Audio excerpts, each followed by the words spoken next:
आप कहते हैं कि हिंदुओं एक हो जाओ। हाँ। और इसमें वर्ग विभाजित किया गया, ब्राह्मण क्षत्रिय शूद्र वैश्य, इसमें विभाजित किया गया। इसमें भी जब आप बांट देते हैं, कैसे कहते हैं कि हिंदू एक हो जाओ? आप ये बताइए, आपका चैनल है, आपने भी तो विभाजन किया है कि ये एडिटर है, ये सब एडिटर है, ये कैमरामैन है, ये कैमरे के सामने आएगा, ये कैमरे के पीछे रहेगा, ये एडिटिंग करेगा, ये सॉफ्टवेयर डिजाइन करेगा, ये सवाल पूछेगा, ये कंटेंट लिखेगा। इसका मतलब क्या विभाजन हो गया? ये जो सनातन धर्म में विभाजन है, ये गुण कर्म स्वभाव के आधार पर है। चातुर्वर्ण मया सृष्टम गुण कर्म विभागशः योगेश्वर भगवान श्री कृष्ण रणभूमि में खड़े होकर के कहते हैं, ये चार पहिए, एक गाड़ी चार पहियों के बिना नहीं चल सकती। एक पहिया हटा देंगे तो गाड़ी गिर जाएगी। और कहीं भी ऐसा नहीं कहा गया है कि इनके साथ अत्याचार करो, ये बड़ा है ये छोटा है। आप कोर्ट रूम में जाएंगे तो जज ऊपर बैठा है, वकील नीचे बैठे हैं, मुजरिम कटघरे में खड़ा है। हर व्यक्ति का एक स्थान निर्धारित है। इसका मतलब ये नहीं है कि ऊंचा नीचा, गोरा काला, ये लोगों ने जरूर बना दी होंगी कुछ व्यवस्थाएं कि हाँ, आप अगर गुप्ता फैमिली में हो तो आप बनिए हो, आप वैश्य हो, आप अगर ब्राह्मण फैमिली में हो तो आप ब्राह्मण हो गए। ये लोगों ने कुछ कालांतर पर कुछ ऐसी विकृतियां पैदा कर दी, लेकिन ये सच नहीं है। सच क्या है कि आप यदि वैश्य परिवार में पैदा हुए, आपके पिताजी गुप्ता हैं, लेकिन आप अब सेना में भर्ती हो गए, तो अब आप वैश्य नहीं रहे, अब आप क्षत्रिय हो गए।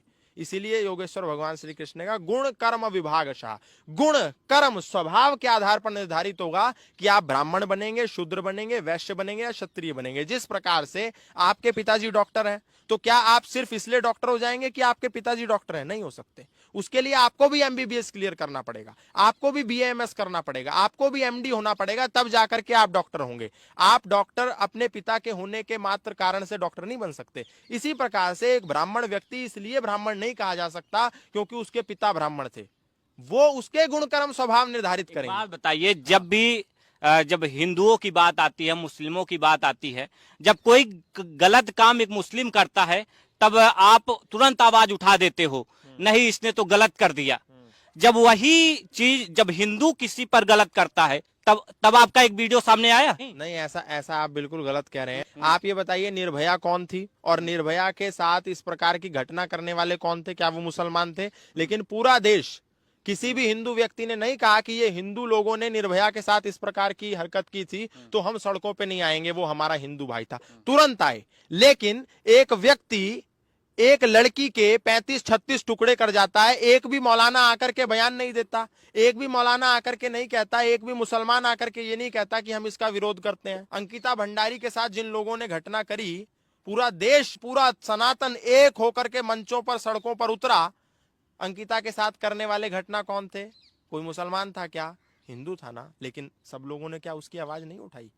तो ये दलित होता तो क्या आप आवाज उठाते? क्यों नहीं उठाते? क्यों नहीं उठाते? हाथरस में जो घटना हुई थी उसके लिए कौन था सड़कों पर? कौन थी वो लड़की? ये तो आप लोगों ने विभाजित कर दिया। आप जब टीवी पर चलाते हैं वोट शेयर, तो आप मुस्लिम का एक वोट शेयर चलाते हैं और हिंदुओं का वोट शेयर कैसे चलाते हैं आप?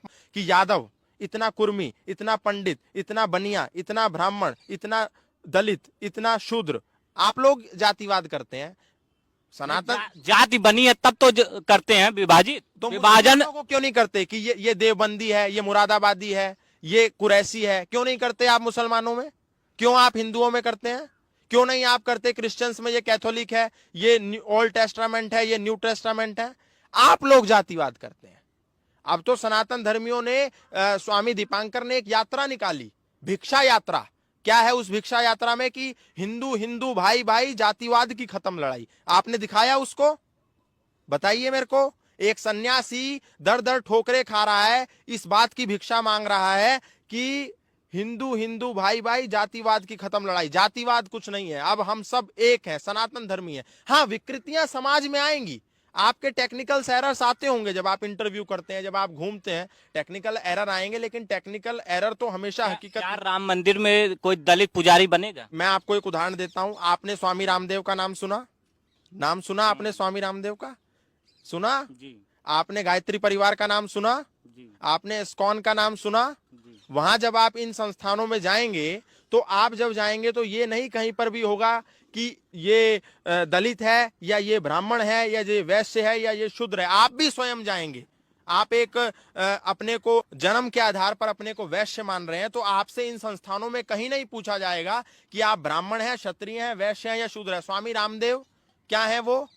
अगर आप एक उदाहरण लें, अब आपकी फिलॉसफी से हम बात करें तो स्वामी रामदेव एक यादव परिवार में, रामकृष्ण यादव उनका नाम था, लेकिन आज क्या है? वो भारत की संत परंपरा के गौरव हैं। और उनके जितने सन्यासी हैं उसमें दलित भी हैं, उसमें शूद्र भी हैं, उसमें वैश्य भी हैं, उसमें ब्राह्मण भी हैं, और जितने सब यज्ञ कर रहे हैं। ऐसा उसमें कहीं नहीं है कि ये वाला सन्यासी क्योंकि शूद्र बैकग्राउंड से इसको यज्ञ से दूर रखो या इसको वेद मत पढ़ाओ। वहां पर वैश्य भी वेद पढ़ा रहा है और पढ़ रहा है, वहां पर दलित भी वेद पढ़ा रहा है और पढ़ रहा है, आपकी फिलॉसफी के अनुसार। लेकिन मैं उन्हें दलित नहीं मानता, क्योंकि गुण कर्म स्वभाव से वो दलित नहीं रहे, वो शूद्र नहीं रहे। भारत का संविधान कहता है कि दलित एक व्यक्ति राष्ट्रपति भी बन जाए तो वो मरते दम तक दलित रहेगा। और हमारा जो सांस्कृतिक संविधान मनुस्मृति कहती है कि ब्राह्मण व्यक्ति अपने गुण कर्म नीच होने के कारण शूद्र हो जाएगा, और शूद्र व्यक्ति अपने उच्च गुण कर्म स्वभाव के कारण ब्राह्मण हो जाएगा। अब बताओ डिस्क्रिमिनेशन कौन कर रहा है?